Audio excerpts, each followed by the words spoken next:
Welcome back ناظرین. Election commission نے پیمرا کو ایک خط بھی لکھا ہے اور آج ہی لکھا ہے اور کہا ہے کہ میڈیا کو سروے نشر کرنے سے روکنے کی ہدایت جو ہے وہ جاری کی جائے اور یہ بھی کہا ہے کہ جی 18 نکاتی ضابطہ اخلاق ہے اس کے حوالے سے میڈیا کو اس کے اندر ہی رہنا چاہیے. مگر اگر آپ وہ ضابطہ اخلاق دیکھیں تو اس کے اندر کہا ہوا ہے integrity of Pakistan, ideology of Pakistan, up rightness, جس کا مطلب ہے کہ سیدھی طرح آپ چلیں, سیدھا ہو کے چلیں.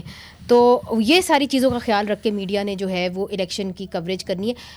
متی صاحب, آپ نے تو بڑے الیکشنز کور کیے ہیں, اس طرح کا ضابطہ اخلاق پہلے آپ نے دیکھا ہے اور اس کی زد میں کون کون آ جائے گا؟ اپرائٹنس کیا ہوتی ہے؟ مجھے تو سمجھ ہی نہیں آئی اس بات. دیکھیں, یہ وہ الفاظ ہیں جو ہر الیکشن میں ہر ضابطہ اخلاق میں موجود رہے ہیں پہلے بھی, اور ان کا صرف اعادہ کیا جا رہا ہے. اصل مسئلہ جو الیکشن کمیشن نے جو گیلپ پولز ہوتے ہیں, جو سروے ہوتے ہیں, عوامی رائے جو لی جاتی ہیں, اور ان گیلپ پولز کے پیچھے جو کمپنیاں ہیں, ایک تو ان کمپنیوں کے بارے میں عوام کو پوری طرح بتایا نہیں جاتا کہ ان کمپنیوں کو فنڈ کون کرتا ہے, یہ جو پول کرواتی ہیں, اور یہ جو سوال دیے گئے تھے لوگوں کو, یہ کتنے لوگوں میں تقسیم کیے گئے اور کتنے لوگوں میں.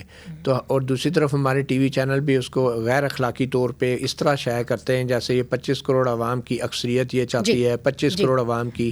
تو میرے خیال میں گیلپ پولز پہ جو پابندی ہے الیکشن سے پہلے, یہ بالکل درست ہے اور یہ پابندی ہونی چاہیے.